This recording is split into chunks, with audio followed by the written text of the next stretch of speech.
or at least that's the way it should be. And so we're very committed at Turnkey Search to advancing gender equity in sports, entertainment, and media. And so we thought, being March, being Women's History Month, and a nod to that, that we would bring along a webinar with 4 of the people we have today, 4 women who are all leaders in our industry. Leading off the lineup, Kim Beauvais. She runs human resources and business operations at Fox Sports. She's also a Cynopsis Turnkey 2019 award winner as one of the top women in media. Batting second, Octavia Chambers. She runs diversity and inclusion at the Portland Trailblazers. She is also a 2019 30 under 30 SBJ Turnkey award winner. Batting third from Major League Baseball, Uzma Rawn. Uzma runs global corporate partnerships for MLB, and Uzma this year, 2020, is a SBJ Turnkey 40 under 40 award winner. And then finally, batting cleanup, our friend, our client, Lisa Chang, who's the Chief People Officer globally of Coca-Cola. Previously, before Coke, she ran human resources at the Atlanta Falcons, Atlanta United, A&B Sports and Entertainment. Prior to that, she ran human resources at Turner Broadcasting. So we've got a great lineup of strong women for you today. So without further ado, I'm thrilled to introduce my partner, Rick Alessandri, who runs the media practice of Turnkey Search. Rick? Thanks, Len, and welcome to everyone joining us via webinar. Just a little bit about myself. As Len said, I joined Turnkey about 18 months ago, having spent a 30-year career in media, both at ESPN and at Univision, where I led a variety of different business units from licensing and consumer products to the X Games and chief of staff for George Bodenheimer. And then at Univision, where we built a corporate business development team, consumer products licensing, and experiential group. Joining us today, as Len said, Kim Beauvais, Senior Vice President of Human Resources and Fox Sports and Business Operations. Kim, first, how are you? How you doing in quarantine? I'm good. As I said to you earlier, it was good to actually get up and put some normal clothes on for a change for the last 2 weeks. No, this is the first time I've combed my hair in 2 weeks. So you look great, Rick. You look great. Thanks, Kim. Kim, first tell us about your role at Fox Sports. Sure. So I'm the Senior Vice President of Business Operations and Human Resources, as you said earlier. And I've been in a role similar to this for most of my career. And I think the best way to describe it is business ops is the things and HR is the people, but they have to work hand in hand. Meaning you have your work environment, you have your workspace, you have the people that you work with, you have your job responsibilities and how that flows into the P&L. And so all of those things are related to business operations and how the business functions. And then obviously human resources is the people. It's recruiting, it's onboarding, it's getting people acclimated to their responsibilities of the job they were hired to do and setting them up to be successful. And so both of those things have to work hand in hand in order to move the company forward. And so, I have a staff that is broken up into those 2 different buckets, but they obviously have to work hand in hand in order to be successful.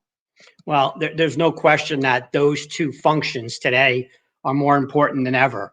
And in light of what's going on with COVID-19 crisis, obviously, and employees having to work from remote locations, what are you and Fox Sports leadership doing to help manage and address those issues? Yeah, we're no different than every other company out there trying to figure out how to do this and how to make those changes very, very quickly, obviously. We at Fox Sports have a daily task force meeting every morning to talk about what's happening across the country and in all of our locations. And if there's any updates, how to work through those very quickly and efficiently. And the biggest thing is to communicate to our workforce. I think that's probably the best thing that we can do as a company to help ease some anxiety is to continue to provide information, whether it's about the business, whether it's about various locations. And so that's probably been the biggest change in terms of us having those meetings and then communicating out to all of our employees, and working with them to try to figure out how to manage their staff and still how to move the business to a point that where we consider normal, or at least normal the way it is now. And so, that's truly been the biggest change. I think we're doing pretty well at it, although all of us are trying to figure it out day to day. We certainly didn't plan for something like this. There is no manual. And so that's communicating and meeting on a regular basis, I think, has provided everybody a sense of ease, at least. I mean, obviously with sports, live sports on a hiatus, it's critical to make sure that employees are figuring out ways to handle this change that we're going through. What steps are you guys taking to address that with your employee base? Yeah, so obviously that's our business is live sports. And so when something happens like this, where we can't control, the viewing experience of these live sporting events, it obviously is not only a hit to the business, but it's also a hit to just the employee base and what they think their jobs are, and how then to pivot. And so for us, it took a little while, obviously, for everything to sink in, but it's created kind of a new sense of creativity among the workforce. People, once they kind of understood what we were dealing with, we still have to get things on the air. And so we've used our digital platforms and social media. Hopefully some of you saw what Joe Buck is doing, which is amazing. We've also had our team down in Charlotte doing iRacing. So that's been a really big success. We also did a Madden tournament, so hopefully you saw some of that as well. And then we also are doing a baseball show called Safer at Home. And on top of what people are normally used to, things like Undisputed or The Herd, but we obviously have to do it very differently than we've ever done before. And so it's really put pressure on our employees to figure out how to make those things work. But also it's created a whole lot of creativity and a platform and a safe area to kind of try new things and fail. And so I think when we come out of this, I think people are going to be truly motivated to find new ways to do what we used to do in a very normal pattern. So it's been obviously stressful, but it's been really fun to see if things are working, and what kind of things are working and how we're doing it, and to see employees get creative in different ways. Not only your employees, but the idea for Joe to do some of those announcing of someone eating an Oreo. If I'm not mistaken, that came from Eric Shanks directly, correct? Yeah, exactly. So it's been fun. It's been fun. It's a little levity and entertainment during a hard time. You definitely need that, especially now with families being impacted, with kids being home, schedules being disrupted. Obviously, you as the head of HR and business ops, you've got to figure out a way how to use best practices to help those employees to cope from working at home. What are you doing there to help those folks? Yeah, and I'm one of them. I'm a parent of 2 kids that are missing out on school right now, and certainly that social interaction. And so, from where I sit in my job, I also feel it personally, and I can relate to a lot of these employees that are home trying to figure out, how do I do my job? How do I homeschool? How do we continue to parent and kind of get through this? From a Fox Sports perspective, we've really tried to come up with new ways to be engaging, and find platforms for employees to communicate and ask for help where they need it. The big thing we've pushed with our managers is allowing people to be flexible. I mean, I think that was one of the points in the question, is letting employees be flexible with their schedules. Obviously, parenting and schoolwork is incredibly important, and it should be the first priority. And so, really being accommodating to how we work and when we work, using resources like we are, Zoom today. And there's been several times where I myself has had one of my kids come in, kind of like the BBC dad that, they come into the Zoom call. But we all have. And so I think, just knowing that we're all in the same boat and that, we'll be able to respond when we can, and manage those priorities and schedules has been really the best practice for us. And then, just working through a lot of the other benefits that Fox Sports provides and continuing to communicate that out. We also have training and development series that our OD&T team has put together, that has tried, to help managers learn how to manage people remotely, how to help them with those types of accommodations and communicate, and so that people truly understand what you're going through. So we're working through all those best practices. We're talking to other people in the industry that are in my same job, saying, hey, what are you doing, and trying to implement a lot of those items. We also have our Bright Horizons, for Fox Sports specifically. Bright Horizons has been a great partner in backup childcare and elder care, and providing Zoom PE classes for kids that are pre-K or kindergarten. And so that's been really helpful. And I think just having different outlets for employees, I think is, again, helpful in easing that flexibility. Yeah, no, that's tremendous ideas. Obviously, this webinar is based upon the fact that we're celebrating Women's History Month. Can you tell us about a woman who in business or personal life has been a role model or mentor to you?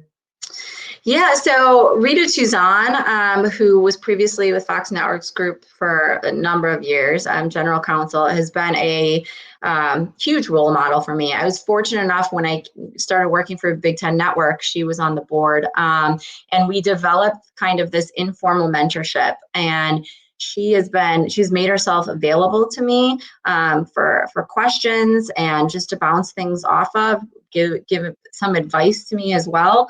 And she's just been truly inspirational. She's very approachable. She's incredibly smart, and she has a voice that people respect. And her successful career has proved that she's somebody, that can give that counsel and guidance, and somebody that, understands women in the industry and how to be successful.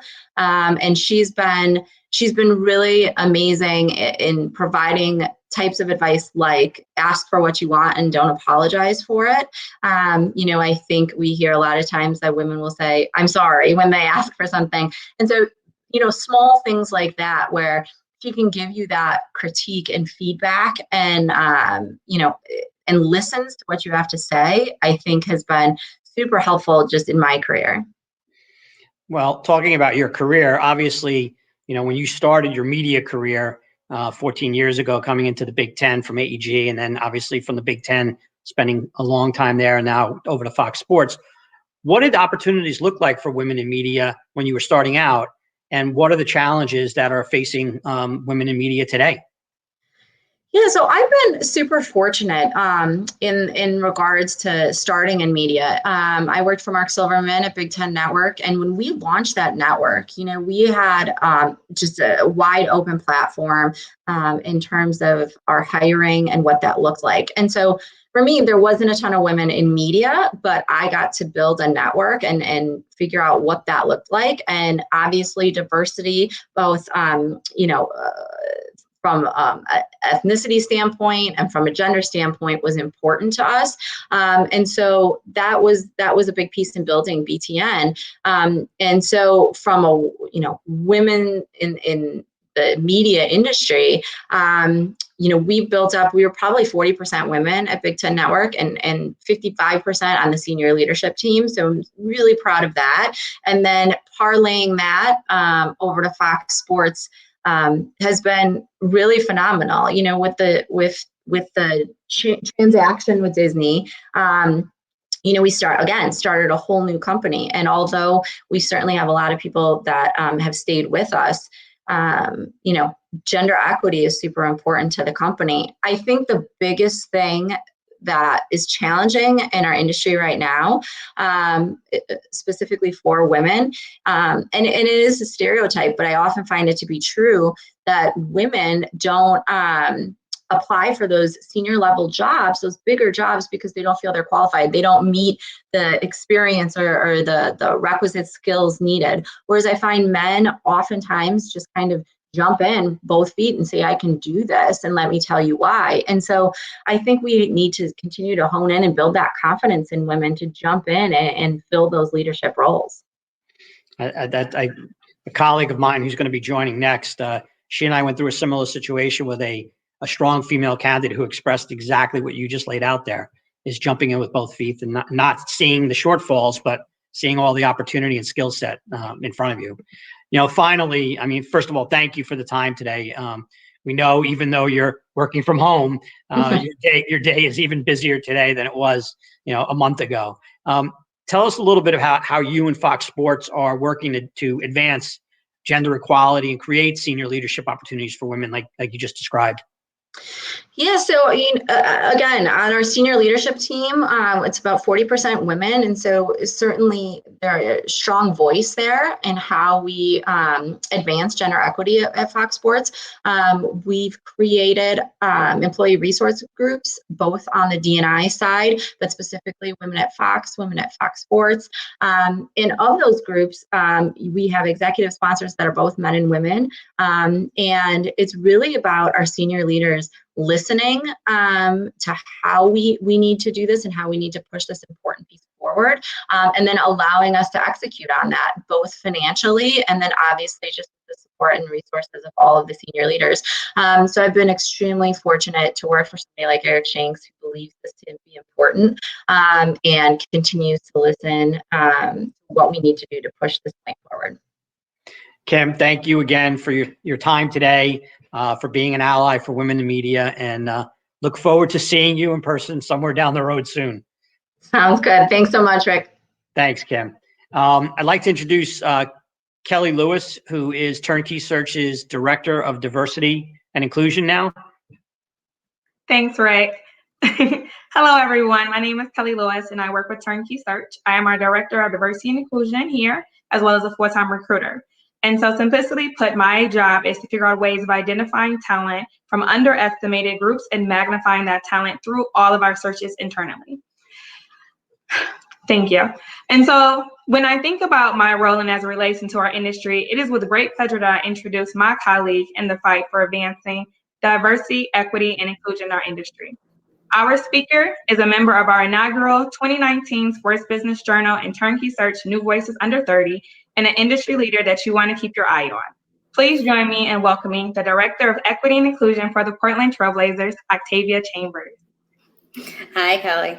Hi, Octavia. How are you? I'm doing good. How are you? I am doing well. Are you taking care of yourself?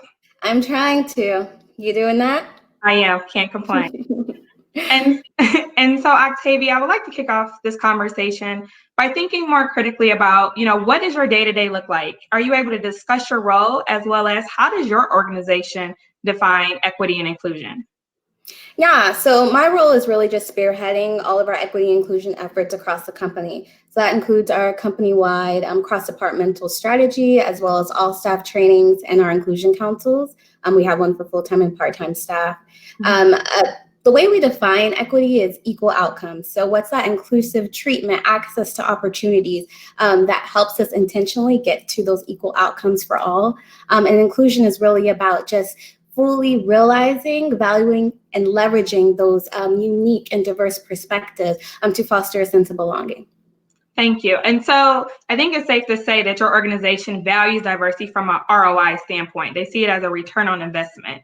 And so seeing that we have close to 250 women and men and other industry leaders within this chat, why do you think organizations should begin investing more in these diversity, equity, and inclusion roles?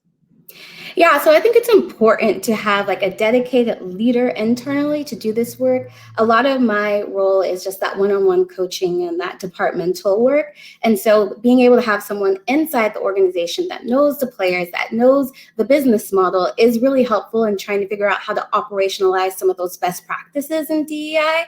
And so when we're thinking about it, kind of thinking about it through that lens. Thank you. That brings us to our next question. In terms of insights and learning, what do you have to share that organizations, should start thinking as they start to formulate their own diversity, equity, and inclusion roles, committees, best practices internally? I would first suggest talking to your staff, seeing where they feel like the organization is and where they feel like they need to go. And then being able to kind of use those, the wisdom from the most marginalized within your organization to inform what kind of program or structure that you create. DEI is not a one size fits all. And I think something that has been helpful for us is really kind of shifting that narrative. So DEI is not one size fits all, and it doesn't also have to be this big, overwhelming, scary thing. Like, so what are those things, those small things that folks can do to advance inclusion within your workspace? And how are you kind of connecting with folks and people on your staff to see those opportunities? And so whenever you're trying to develop a program, actually taking some time to, one, talk to your staff, be informed by your staff on what the program should look like, but also making sure that you're taking in those best practices and then combining all those things together to create a program that is authentic and impactful to you and your organization. I think sometimes too, people try to add on DEI to someone's role, and it kind of speaks to the commitment that you're showing your staff that you have to DEI when it's kind of just that add-on. And it also invalidates the emotional labor and professional development that goes into doing these roles. And so really making sure that you're informed and you're doing it in an intentional way is important.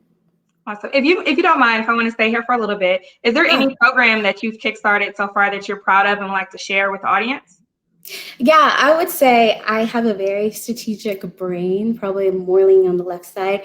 And so I love our strategic plan. So I used to work for the Center for Disease Control and Prevention. So I have a public health background, and we did a lot of county-wide cross-sector collaboration. And so we did that model within our organization. We utilized the collective impact approach. We brought people from all across the organization, different departments, intern up to CEO, and asking them, like, what's your high-level vision for DEI? And then kind of getting into more of that granular level. And it actually created more buy-in, and everyone's part of the process. And I would say that's the thing I'm most excited about, because we're about to relaunch this summer. I think the most impactful thing too. Well, congrats. That's amazing. And so when thinking about our state of our climate, right, like diversity, equity, and inclusion is within our organization, but it's beyond. It's in the communities in which we're from, where our homes and so forth. And so when we think about it more broadly, how has, COVID-19 impacted your organization and the way they view diversity? And how do you think this impacts the NBA and other sports at large? Yeah, so I definitely first want to applaud the NBA for really leveraging the power of sport to advance public health. And there's just so much unknown, to be honest. I think for us as an organization, it's kind of challenged us to do things a little bit differently and figuring out how we can leverage those diverse perspectives in our workforce in those new ideal generation processes. Priorities across the organizations and industries have maybe had to shift. And sometimes when you're having to make quick decisions, that often comes at the expense of inclusion. And so one thing we did to counteract that was opening up our innovation hub that was created by our director of digital innovation, and really providing an opportunity for staff across the organization to comment and provide ideas on different areas of the business that we may have to shift.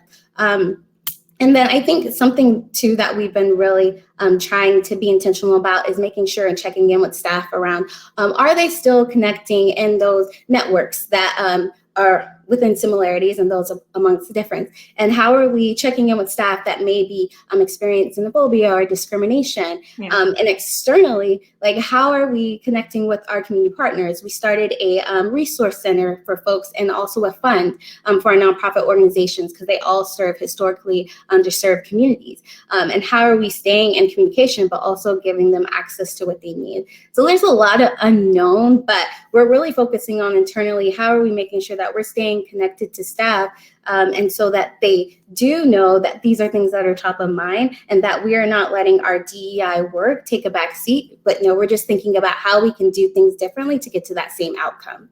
Awesome. And so I think you're alluding to a little bit of employee resource groups, right? And so when I think about that initiative, it really does lend itself to a variety of different diverse backgrounds, right? You have initiatives that are set into play for women, and then initiatives that are set in play for people of color, and then the other identities. But having this intersectional identity, right, as a Black woman, why do you think it's important to really start thinking about ways in which identities intersect and how those create unique experiences within the workplace?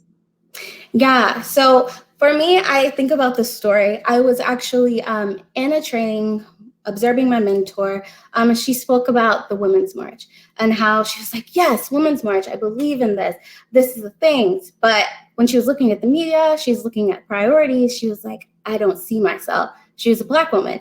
And that's such a common experience for women of color, and that we have sometimes with diversity inclusion initiatives, especially right now, because it's a hot topic, we sometimes are push one-sided things. Like we focus on women or we focus on people of color without remembering the compound oppression that exists between those two intersecting identities. And so I think in that you're doing a disservice to your work if you're not being intentional and really digging into those.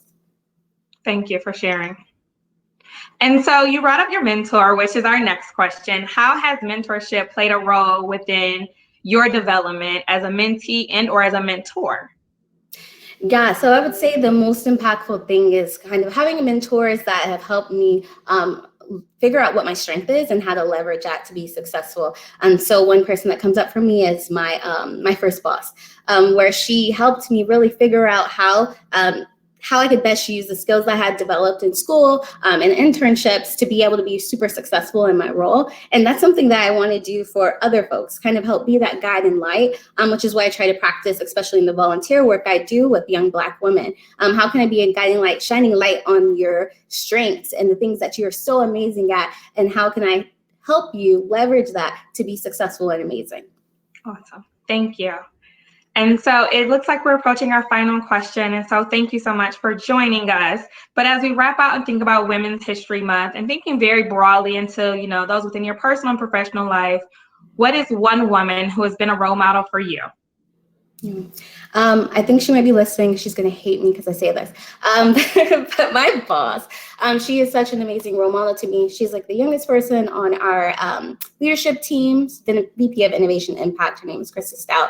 And she, the thing that makes her the most amazing role model to me or a mentor is that she understands the difference in my experience and she resources me in that way. And so she understands that I have to navigate space differently, and she takes that into consideration and she makes sure that she's supporting me in that way. And I think that's powerful, especially when you're trying to find mentors across difference, having someone that understands that and is truly going to center that for you.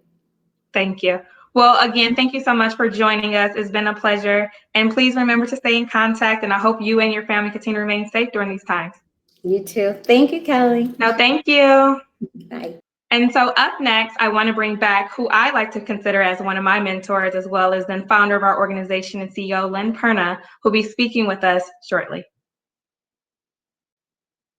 Thanks, Kelly. Really appreciate it. Next up, we have Uzma Rawn. Uzma, join me on stage. Uzma is running globally corporate partnerships for Major League Baseball and is a friend. She's also a 2020 SBJ Turnkey 40 under 50 winner. Nice to see you. Hi. Sorry, I'm adjusting. I don't have the best light in my work from home situation here. Well, it's nice to see you. Doing okay? I'm doing well. How are you doing? Thank you for having me, first and foremost. Well, thanks for joining everybody here. I think maybe the best way to start is to just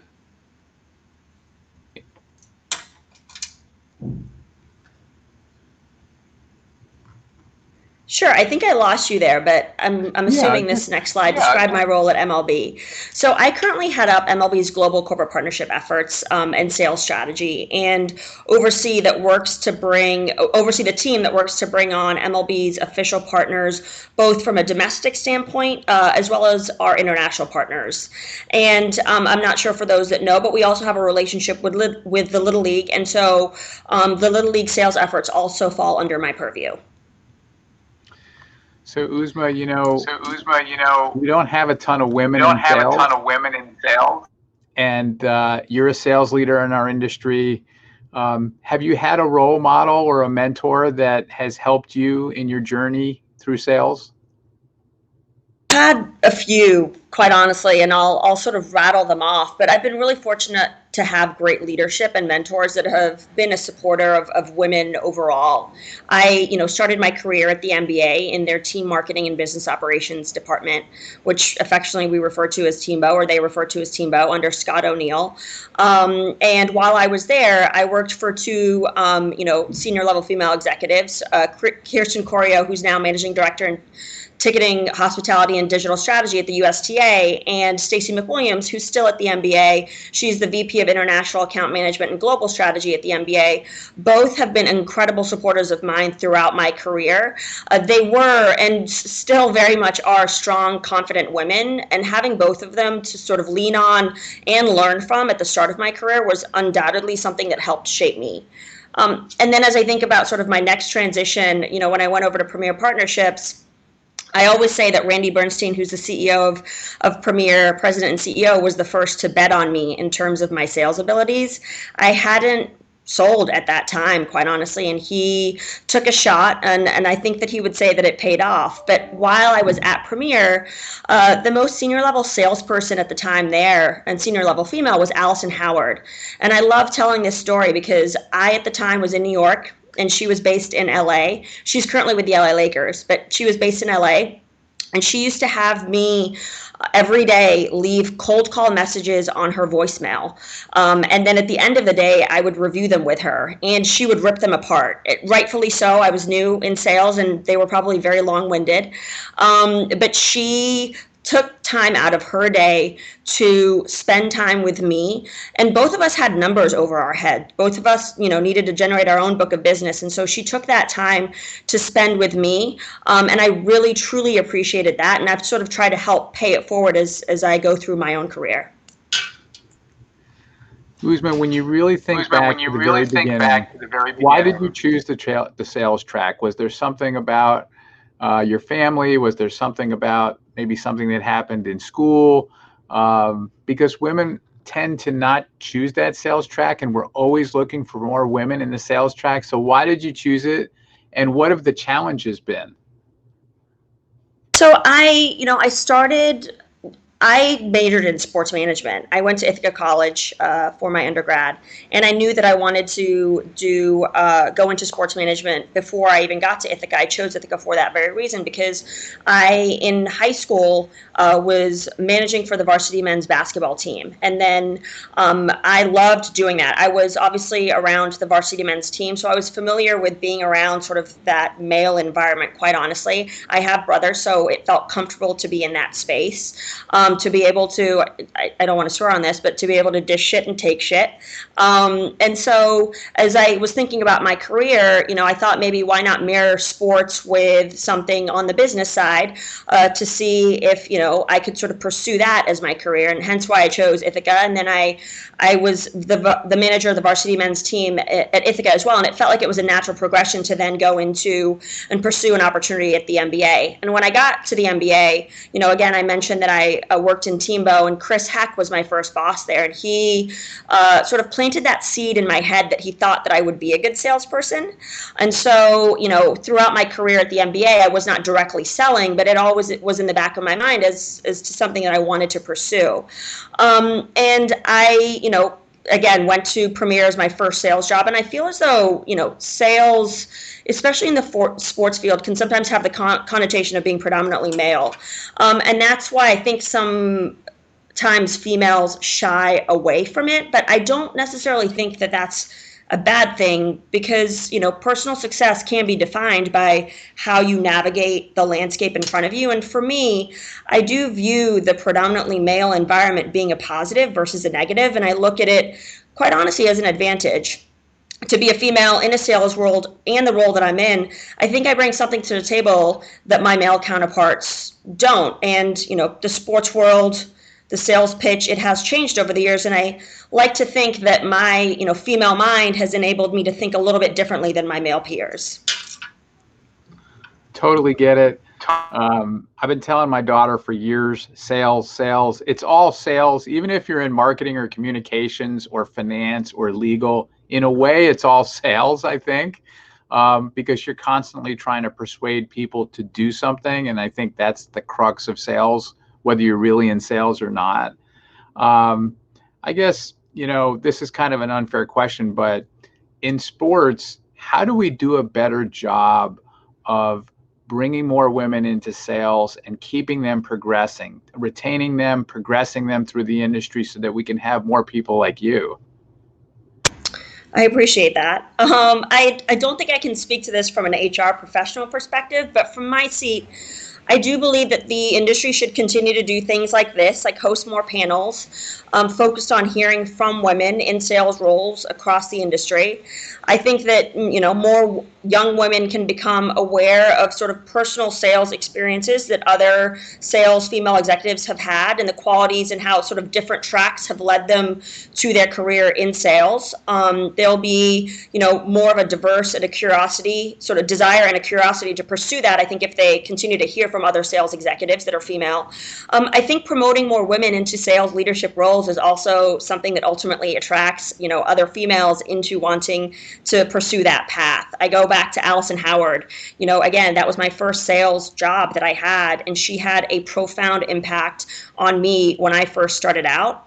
And I would also emphasize that sales role is not a cookie cutter job. You don't have to have X, Y, and Z quality to qualify as a salesperson. I think that, and I tell this to my colleagues and the team that I work with as well, that every salesperson should develop their own sales style. And throughout my career, again, I've been fortunate enough to pick on sales expertise from Scott O'Neill, from Randy Bernstein, from Paul Danforth's of the like, and some things I like and some things I don't like. And I've sort of been able to aggregate all of that into my own personal sales style. And so I think that I would stress that as well, is you don't have to have one quality or a particular quality. I think it's what you make of it. And the ability, as you just mentioned, I love sales because I love convincing someone to do something, and the notion that sports can help, move people and sort of that aspect of it. Are you mentoring somebody right now, or how do you think about, kind of taking this next generation of women leaders in sports, and how do you decide who to invest time in, how to allocate your time? Because I know how busy you are. So how do you think about that piece of it? Yeah, I would say I definitely love to mentor. I have, a woman on my team right now. She's probably listening in, Lauren Hutt. She actually was just recently promoted to a sales level position within my team. And I'm really proud of the fact that, when I first started within MLB, within my group in particular, I was the only female, and now that group has doubled, and we've successfully been able to almost even out sort of our male counterparts. I don't know if it's quite 50-50 yet, but it's pretty close. I think in terms of sort of mentoring young female sales executives, I think part of it is celebrating, and it's not just females, but just overall, I think it's celebrating the little wins. When I first started out in sales, I thought that I was going to come in and close 4 deals a year, and I was sorely and brutally mistaken. I used to joke with Randy about that all the time. It probably took me a solid year to get my sea legs, and I learned over time that it takes time to foster relationships, it takes time to maintain relationships, and it takes time to close deals, especially the level of deals and the size of deals that we're closing. Those take an immense amount of time for decision makers to want to ultimately make those decisions. So I think patience with sales folks and setting realistic expectations, that they're, if there's someone that you believe in that has the it factor, Lauren, don't take this to your head, but I believe Lauren has the it factor. And so, being the shoulder that she can lean on, giving her the patience to sort of grow into her own as a salesperson, knowing that she has my support as well as the entire team's support, and celebrating the little wins along the way, because you're not going to get your first sale within the first month, which is what I expected. But that sale will come, and it's celebrating the good call, getting the meeting, getting the second meeting, getting the third meeting, and being patient along the way so that you're continuing to prop up salespeople so that they continue to be motivated to ultimately get that deal across the finish line. It strikes me, when I was coming up in the industry, I came up in marketing partnerships too. Back then we called them sponsorships, but that women are actually very uniquely suited for that part of our business, because there's no one person that can do a deal. First of all, you always need a counterparty on the other side. But on your side, on the other side, on the agency side, there's so many people now that are involved in putting together the massive deals that you're doing, for example. Just talk about that collaboration, because it seems to me that women executives would be absolutely perfectly suited to driving deals forward in an environment like that. So you're so right. And, I'm 8 months pregnant, and I'm about to have my first child. And I've heard a lot that it takes a village to raise a child. And I'm looking forward to that village when it comes to that moment. But I also truly believe that it takes a village to sell a deal. No deal is ever done by one person in any scenario. I don't care what anyone says. From, the initial, after you have an initial call or you get someone on the hook, all of the support materials that go into preparing yourself for that call, reading brand briefs, reading annual reports, getting quotes from CEOs so that you can use their language, repeat their language back to them when you're having that conversation. All of that takes time.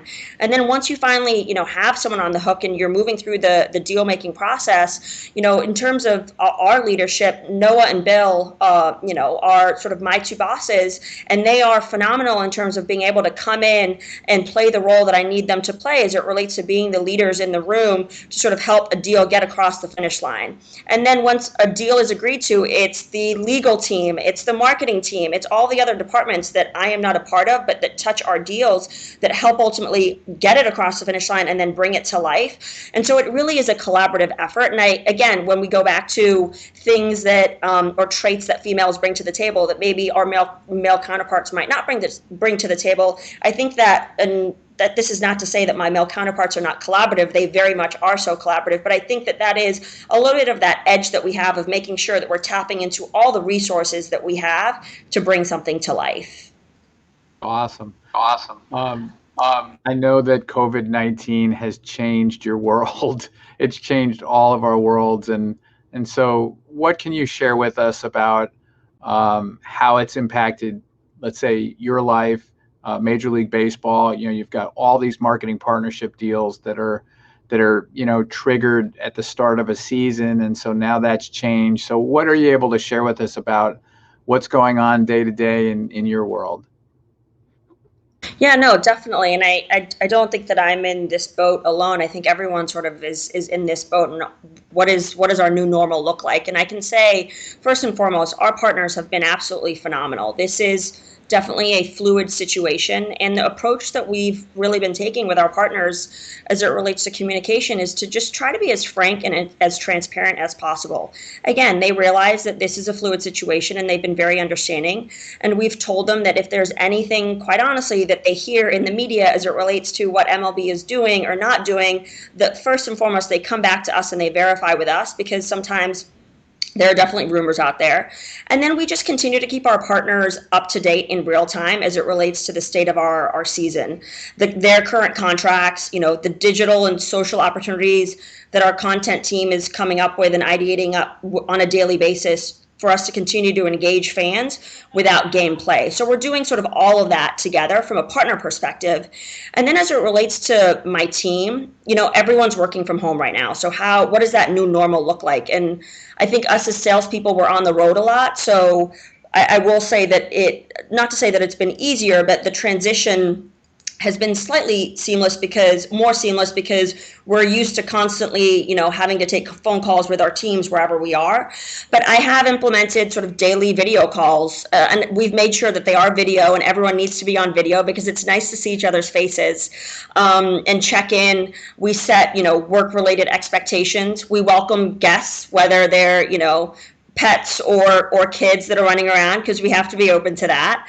And we also start each call with each person saying one good thing that occurred to them that day to sort of keep morale and motivation high. And I think that's really important. I am, one that has the news on in the background, and sometimes I need to switch it off because it just is so draining throughout the day.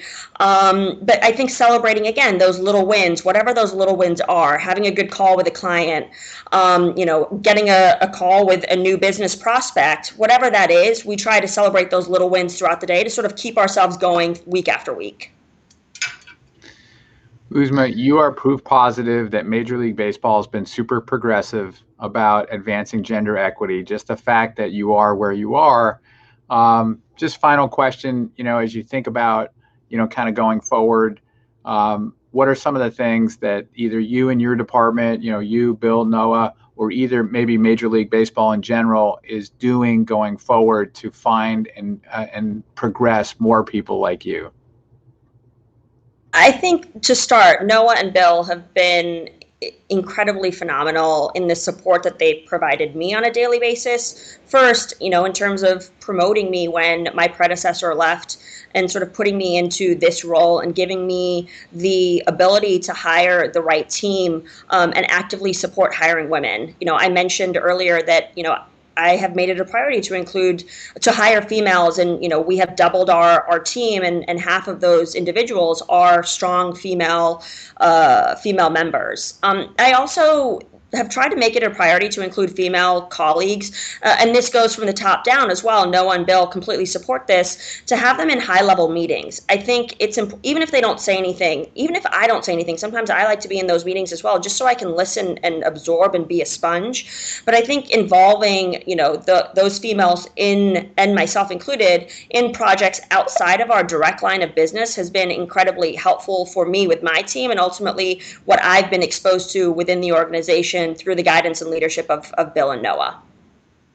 It's fantastic. Uzma, thank you so much for joining us today. We really appreciate it. Thank you. I appreciate it so much. Take care, everyone, and stay safe. Bye-bye. I'm really delighted to bring up our next speaker. First, just as an aside, we have a couple of questions under a tab up on your right of the screen. It's called polls. I think there's 4 questions in there. If you have a second and you want to click through 4 easy questions, it'd be great to get your data, your answers to those questions.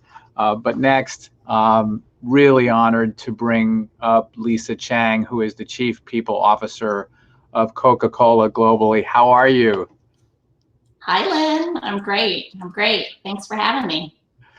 Thanks so much for being with us. We really appreciate it, knowing how busy you are. I think just to start out, give us a sense of what the Chief People Officer at a global company like Coca-Cola does each day. On a normal day or on a COVID-19 day? Let's talk about whatever you want. Well, I'll just start with just generally my remit is I oversee the people function for the global Coca-Cola company. I have the really great honor of being responsible for our human resources function across our over 200 countries. And, everything from talent management to compensation rewards to recruitment, as well as global workplace and human rights and labor relations, diversity and inclusion, and almost every other aspect of HR that you can think of. But my most important job really is the engagement of our people and helping to make sure that our people strategies line up against the company's purpose, which we relaunched earlier at the end of last year. The Coca-Cola purpose is to refresh the world and make a difference. And so my guiding post really is to make sure that all of our people strategies help motivate our people to help refresh the world and to make a difference in the communities and the lives of the employees and customers that we serve.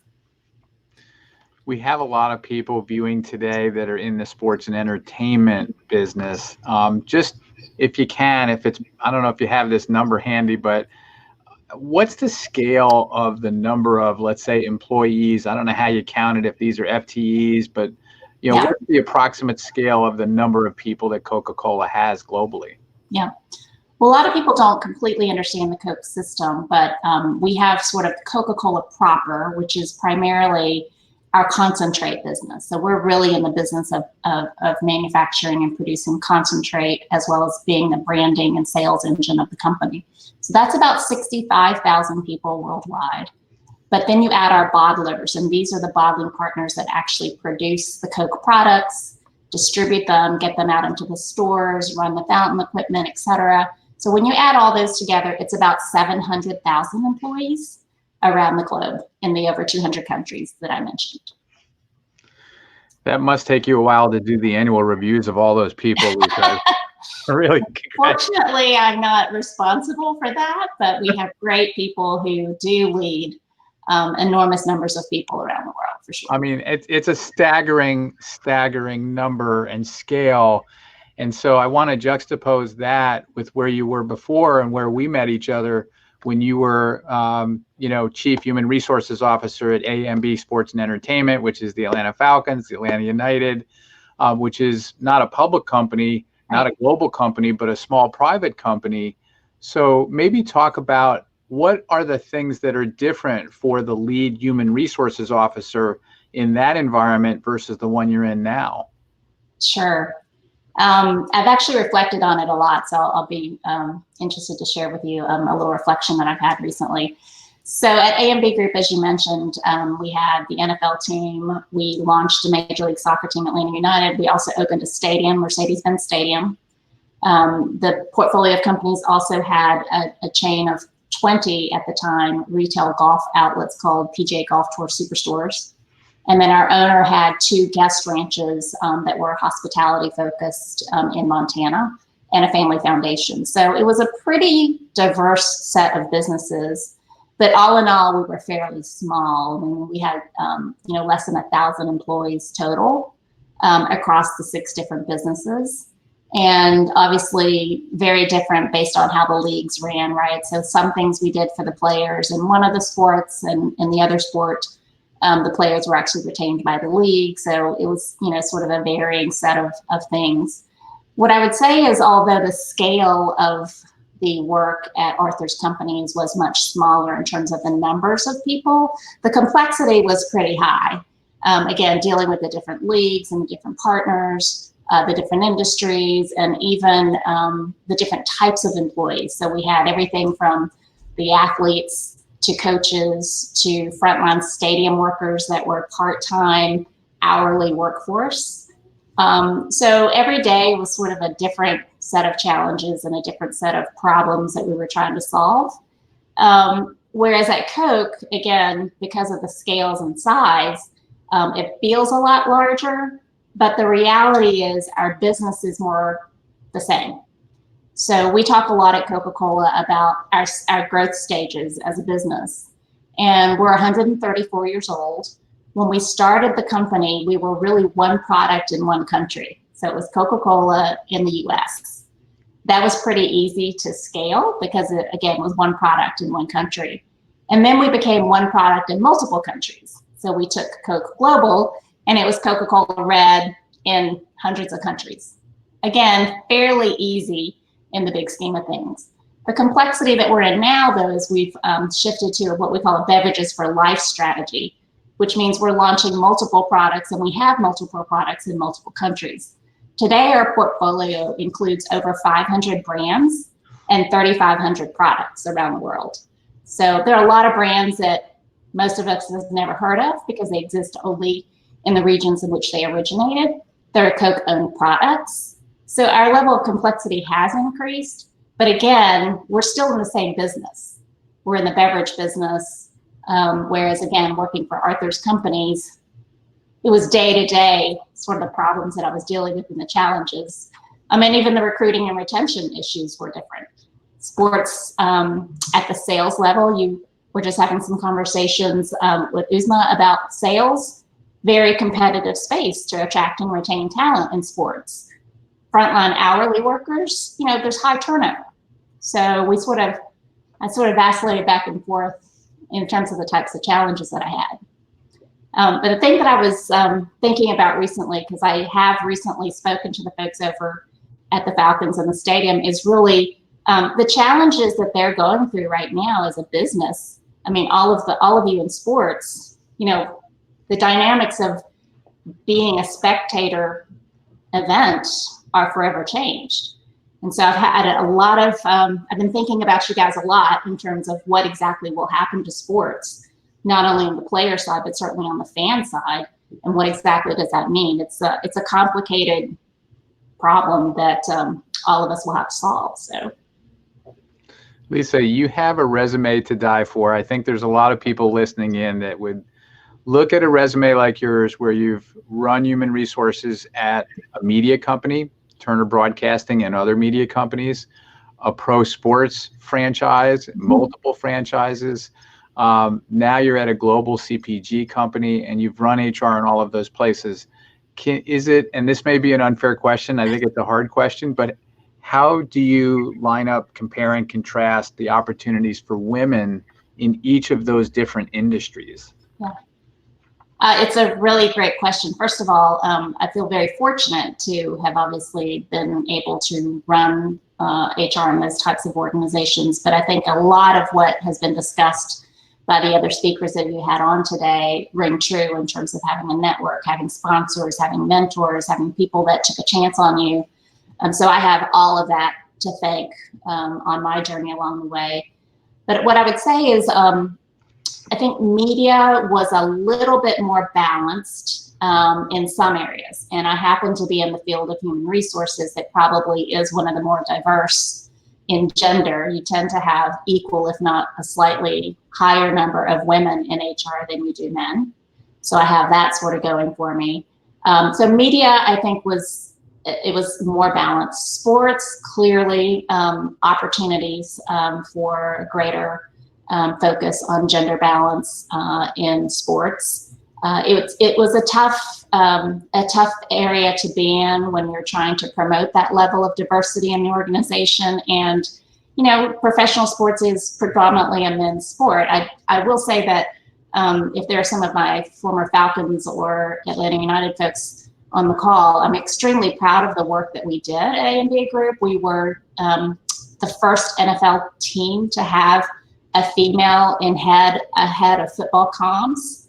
So we hired Morgan Shaw Parker at the time, who's now the CMO, and she came from Nike. And I remember a specific conversation that we had about whether we could even do that, because historically, the head of comms was involved in post-game interviews that happened in the locker room, right? And so the question is, can you really have a woman doing that? And the answer is, of course, you can still have someone running comms. She doesn't actually have to be in the locker room. You know, someone else could be in the locker room. Or do you even have to do the interviews in the locker room? So there are a lot of things that can sort of be debunked along the way, but it takes focus. And we had a progressive owner that sort of understood that. We also hired, we had the highest ranking female in sports at the time for Major League Soccer, Ann Rodriguez, who ran business operations for our soccer team. She was the highest ranking business executive at the time in Major League Soccer. So I think, again, it's possible, but it takes dedication and it takes commitment and it takes proactive recruiting, which is something that, you know, teams need to focus on. And consumer packaged goods, I think we're better.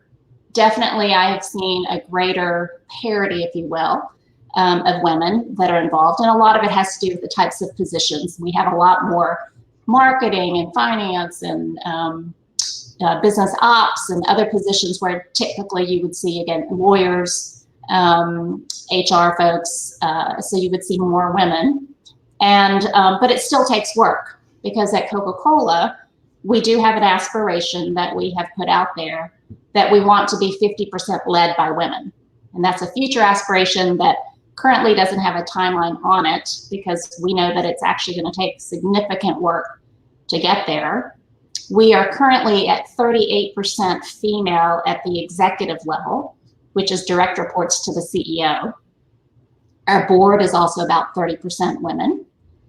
But as you go down into the organization, at the more junior level, say below managers and directors, we're about 48-52, 48 women, 52 men.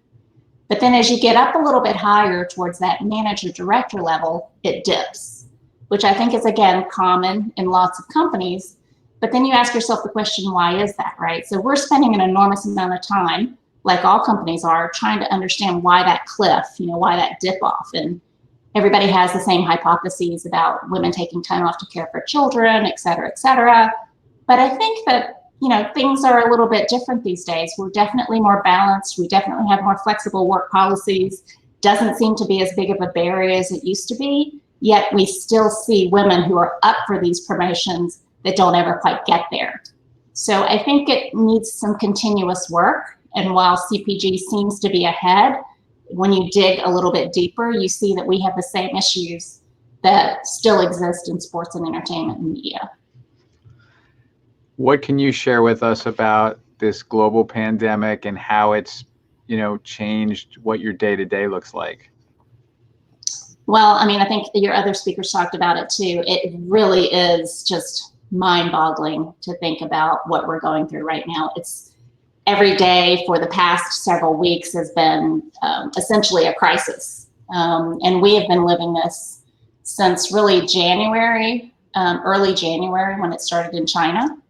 And it's day by day, we're evaluating the situation. We're making decisions to shut down our operations, to make sure that people are safe, to clean our facilities, to put tracking mechanisms in place to make sure that we're notifying people if they've potentially been exposed.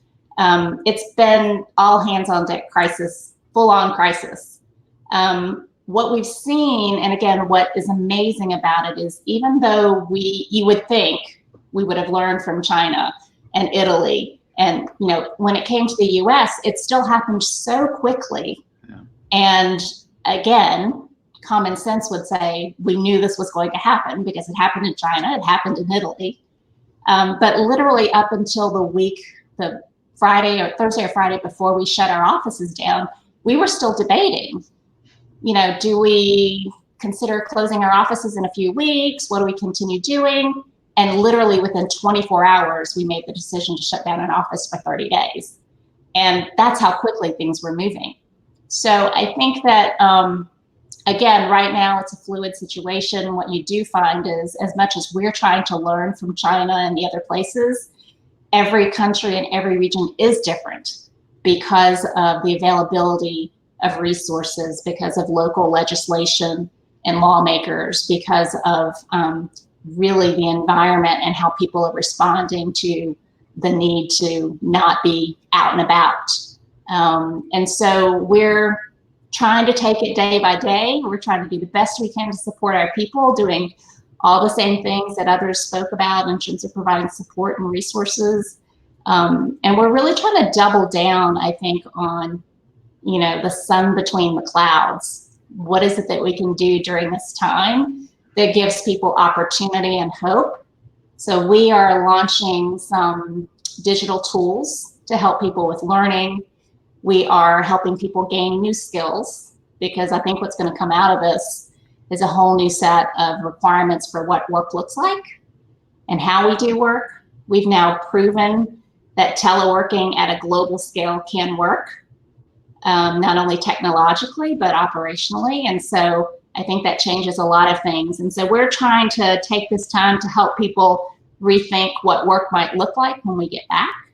And so far it's going pretty well. It's surprisingly, people have been very resilient in the eyes of a lot of challenge and change. Lisa, I'm gonna skip one question. I'm gonna go to the next question, which is, what role should HR play? We have a lot of people tuning in that are HR executives. What role should they play in creating opportunities for women, empowering women, retaining women, and progressing women, whether it's in sports or CPG or HR plays a major role in that? Talk to us about what that looks like. Yeah. Well, I mean, I think the first is definitely involve yourself in the process. I think, someone once said, good process leads to good outcomes. And sometimes you just need to put a process in place in order to change the outcome. So if we say we want to be 50% led by women, but we don't have a process that allows us to include a diverse slate in our process, it's never going to happen.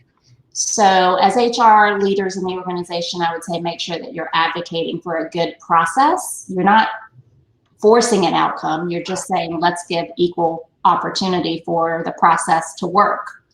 And then stick by it, because there will always be an exception. There'll always be someone who says, well, I've got this candidate that was ready, I had them groomed, they were promised the job, so many other reasons, but I think you need to stick to the process and let the process work. And then secondly, I think there's an advocacy component as well as a support.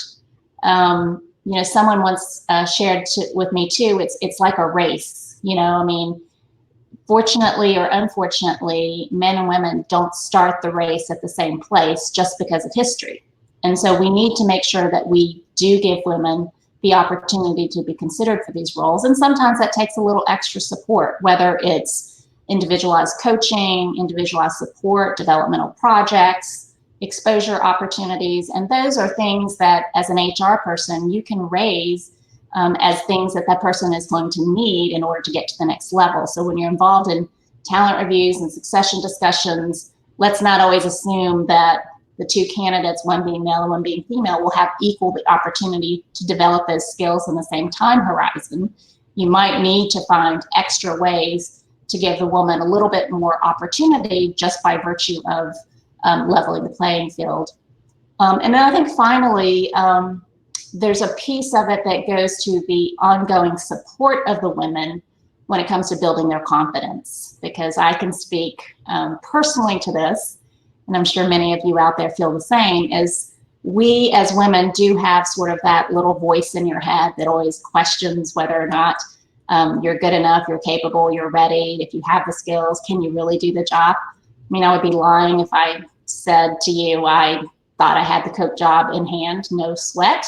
I mean, I had lots of questions in my mind about whether they would see me as being somebody who could scale based on what we talked about, right? So I've had lots of great experiences, but never have I had the size and scale of responsibility that I have today. And so having confidence and having people who I did, and your former bosses of mine and former colleagues who were able to kind of say, you absolutely can do this.